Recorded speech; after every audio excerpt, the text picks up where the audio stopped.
Can you come in here and help me clean?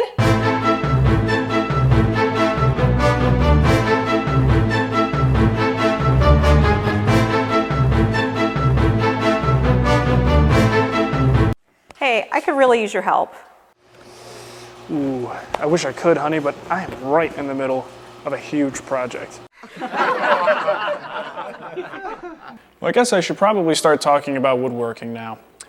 Welcome to episode 2 of the Wood Whisperer video podcast. I am the king, and this is my castle. Now, most might call it a garage, but you and I know better. This is a refuge, it's a second home, and most importantly, it's a breeding ground for our creativity. Unfortunately for many, it's a place where our wives insist on parking their cars. I don't understand that. You women, will we ever understand your ways? Now, if you're a woodworker who insists on parking in the garage, I really have nothing to say to you. Now, I don't know about you guys, but I love getting an inside look at other woodworker shops. There always seems to be some storage idea or a jig or something that I want to copy. I can't count the number of times I've hit pause during a woodworking show just to see what was in the background. So before we jump into any projects, I'm going to give you guys the grand tour of my shop. Come on. All right, I don't know if any of you can see it over here, but there is a little salad dressing stain on my shirt. Last night at dinner, my wife forgot to screw the cap back on, but just placed the cap back on the bottle, and Mark shook it, trying to get a little dressing on his salad, and wound up getting dressing all over the place, including my cool shirt. So anyway, that's not my fault. But at the center of the shop, the most important tool, in my opinion, is the table saw. You have to have a good amount of space around the table saw. If you're maneuvering 8-foot sheets of plywood, you want to have that extra room. Just a couple of the features I want to show you here. First of all, I use a zero clearance insert around the blade that's going to avoid tear out and give you a lot more of a cleaner cut. This is just a standard thing that I keep on the table saw at all times. I also have an independent splitter, an aftermarket splitter, that's easy, very easy to remove actually. And one thing that I found is if you can remove these things and get them out of the way when you need to, and it's just as easy to put them back, you're gonna use them. The problem is most safety things aren't really designed to be easy to get on and off, in and out, and most people just don't use them and they throw them to the side. So anything that you can do to avoid that is good. I also have a Incra miter gauge here, awesome tool. I use that every single time I'm in the shop. A couple other things down below, dust collection. I've got a 6-inch port at the bottom. I had to modify this table saw and actually had to cut it, which hurt me to do it, but you gotta do what you gotta do. In fact, I think I went a little bit too big on that and I've actually sacrificed the quality of the dust collection, but it still gets most of this stuff, so I'm pretty satisfied with the result. The last thing is my blade guard, or more accurately, it's just a dust collection hood or shroud. This guy has a little 2.5-inch port here and does collect a reasonable amount of dust that's raised above the blade, so that's pretty cool. I also have a homemade outfeed table. Everything is just pretty much bought from Home Depot except for the legs here. These I actually got from a scrap metal yard. These are essentially just hinged, and you can drop it. I don't want to, it's kind of a pain in the butt, but essentially if you're using 8-foot sheets of plywood, this thing's gonna really save you a lot of trouble. It's gonna make the cuts a lot safer as you push everything through the table saw. Once it's through the blade, you don't have to have a spotter, someone else helping you at the the end of the cut. This is gonna sit right on top of the outfeed table, and it's gonna be nice and safe. The last thing I want to show you at the table saw is this little kick switch. It's a really good safety precaution here. Essentially, you have to be able to put your finger through the hole and actually, with some effort, turn the saw on. And very easy to turn the saw off. You just kick it, turns it off. So the idea is to make it very difficult to turn it on, but really easy to turn it off. And I just find that to be a really good safety addition to any table saw. Now, across from my table saw, I have 3 other tools. I've got a Powermatic planer. It's a tool that basically will yield a flat and parallel surface and just shaves off material from the top of a piece of wood. I've got my scroll saw. I use that for lots of intricate little curve cuts. Also use it for marquetry and cutting my inlay pieces. And over here is a great luxury to have in the shop if you can afford it. It's a drum sander, Performax drum sander.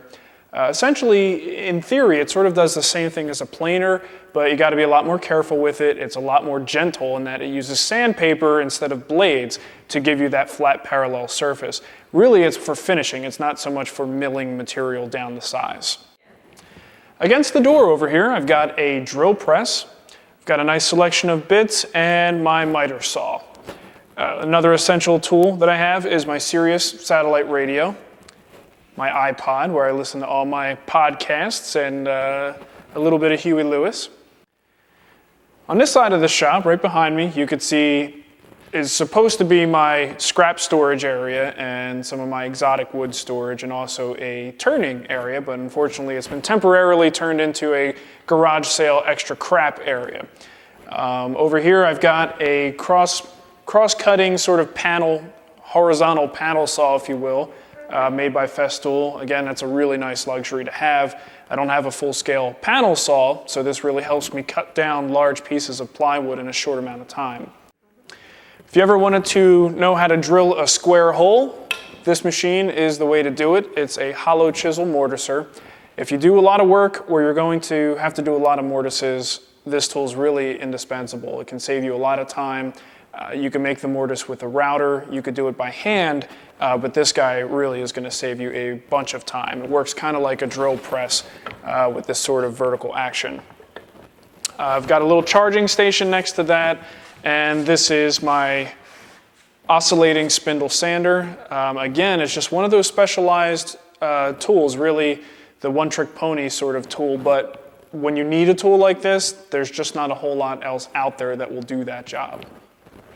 Now, living in a desert in Arizona, one major challenge is trying to stop the wood movement, especially in sheet goods. You'd be surprised. Most of these sheet goods come in, they look like they're nice and flat, but they've been shipped in from someplace, I don't know, Northern California, the East Coast, places where there's a lot more moisture than there is here. So by the time I get them in my shop and I lay them flat and I get them ready for a project, they dry out a little bit more and the thing turns into a potato chip.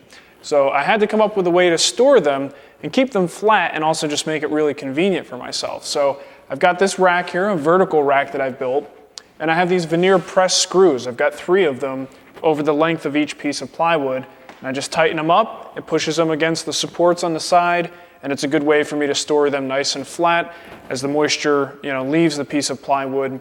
By the time I'm ready to use it, it's still nice and flat, and it's just a really good convenience, especially for someone who lives in a climate like I do.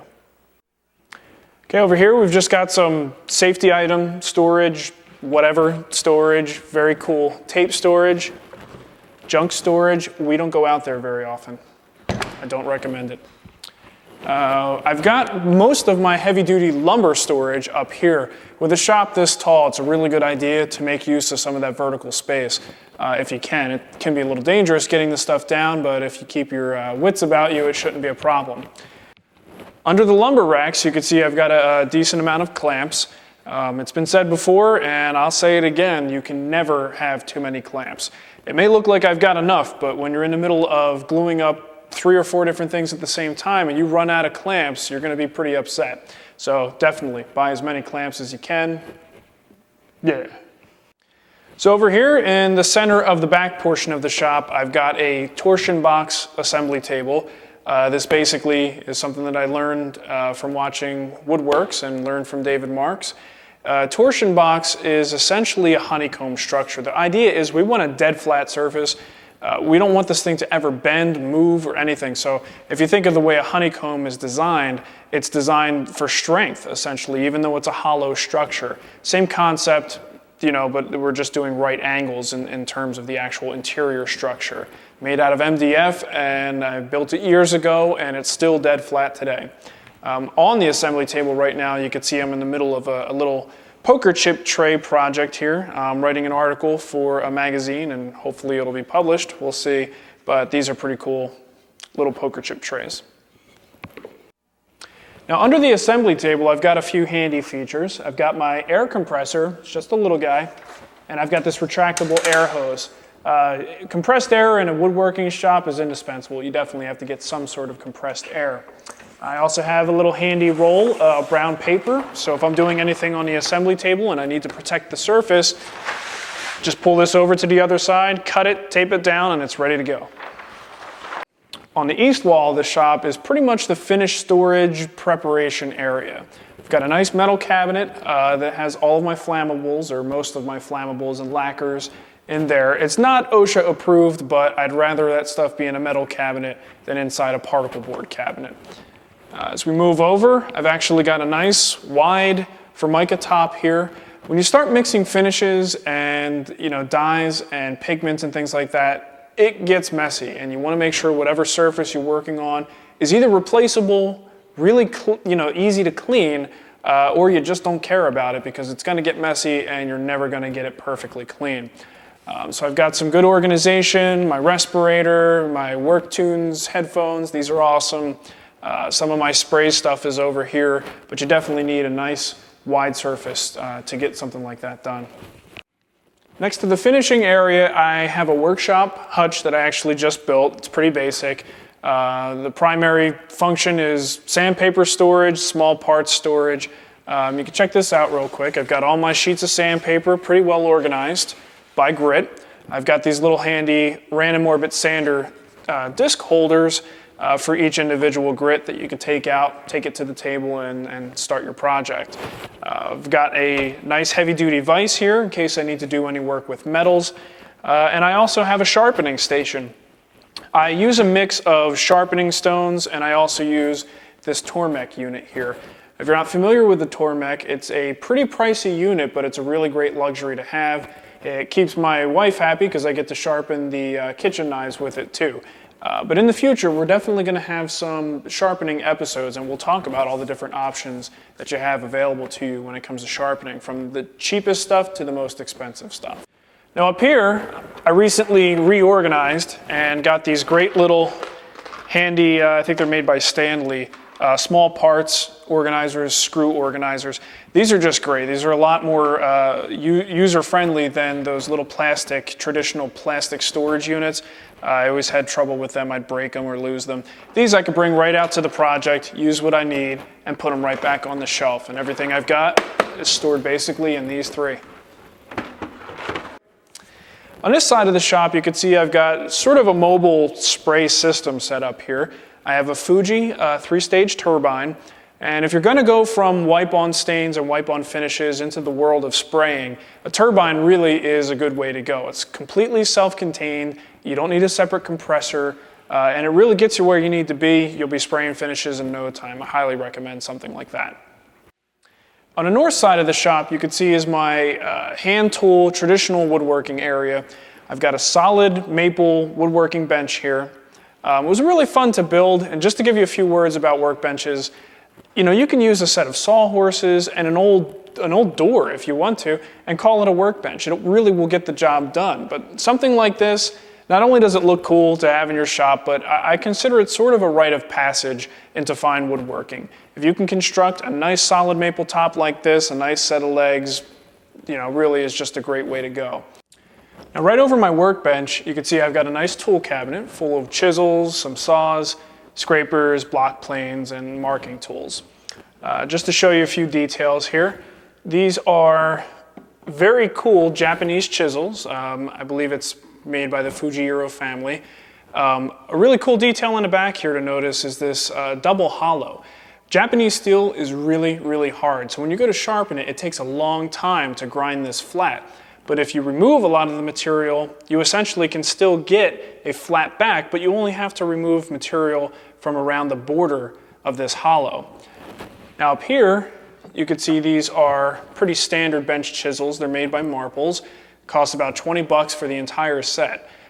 These do not have any hollows ground into the back. but it is a little bit of a softer steel, so it shouldn't take as long to sharpen as the Japanese chisels will.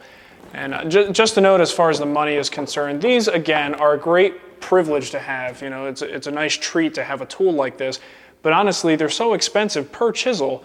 You know, for what you get as far as returns, you're really better off just getting a set of $20 chisels that you can feel confident to knock around the shop and not be worried that, oh, I'm going to mess up my chisels. So these guys, I do get a lot of use, but I reserve my Japanese chisels for special tasks, things like, you know, hand-sawn dovetails and special joinery techniques. So I really do baby those.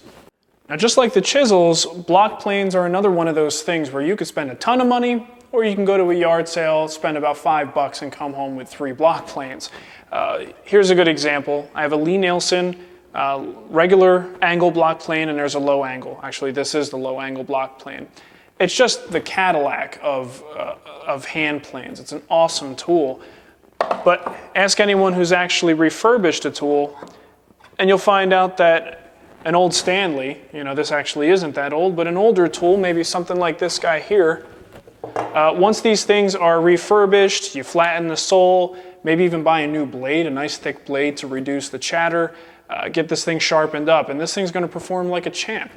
Most of the time, people have a bad experience with a plane, not because it's a cheap plane, but because it's never been tuned properly. So you don't really need to spend this kind of money, you know, to necessarily get a good performing tool. You just go to a yard sale or a flea market.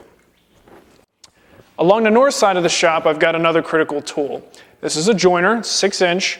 Essentially, the joiner's task is not only to mill a wood surface flat, but also to square up an edge so it's a perfect 90 degrees.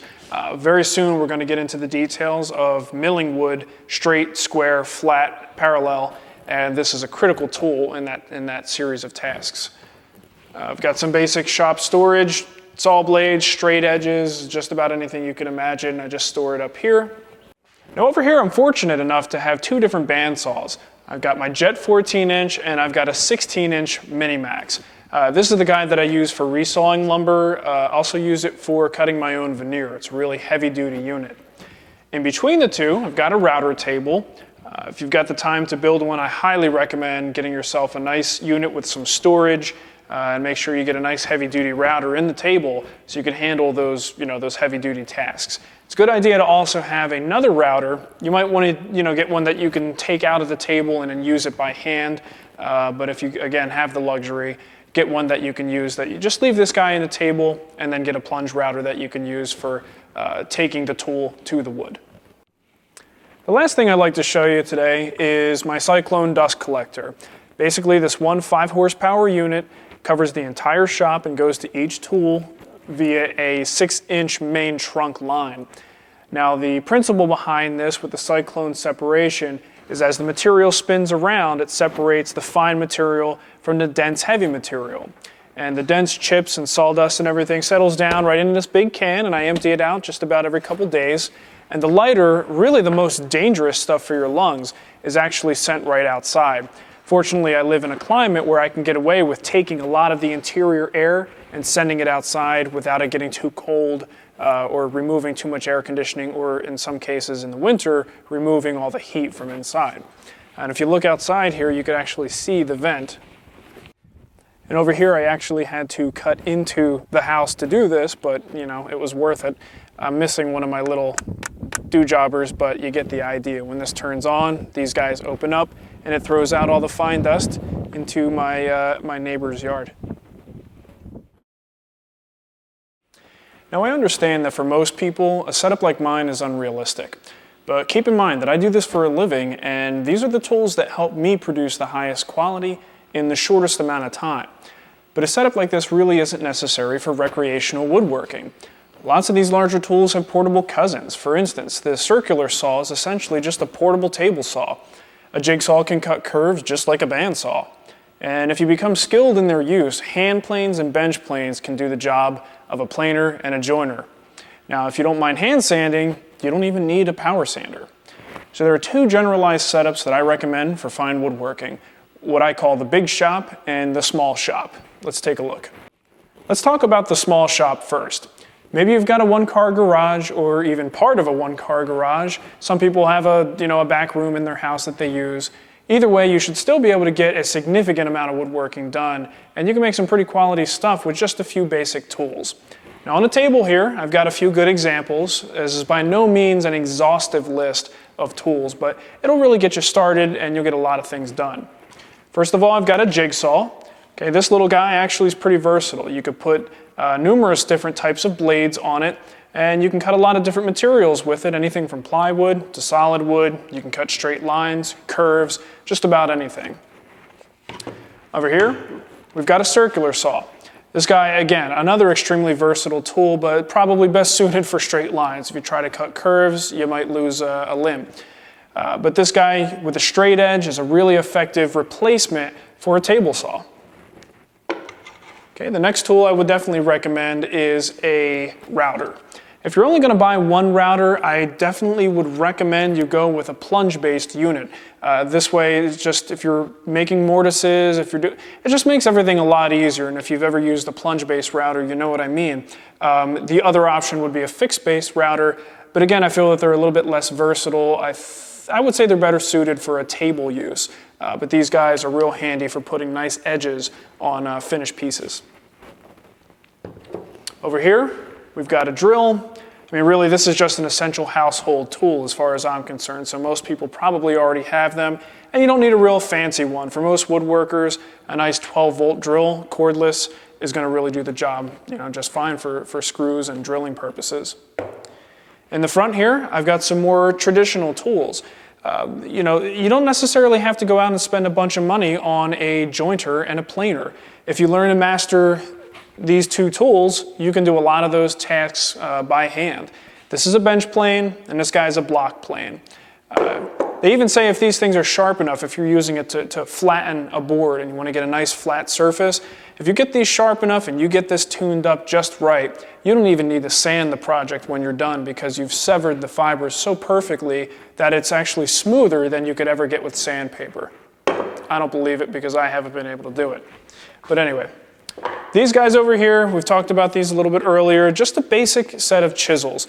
There's a lot of times when, maybe the router bit gets into a corner and because of the shape of the bit, you can't actually get a square corner with a round bit. You may need something like a chisel to chop away that extra material. And a basic set of chisels. You really shouldn't have to spend a whole lot of money on these. If you've got the money and you want to get a really, really nice set, by all means do it. But is it truly necessary to get the job done? Absolutely not. Now, if you have enough room and you're lucky enough to build what I would refer to as a big shop, you may want to get things like your table saw, your joiner, your planer, your bandsaw. The sky's the limit. It really comes down to preference in a lot of cases. Aside from all of the things that I said should be included in a small shop, that's where you want to start, and then you want to move on to the big tools.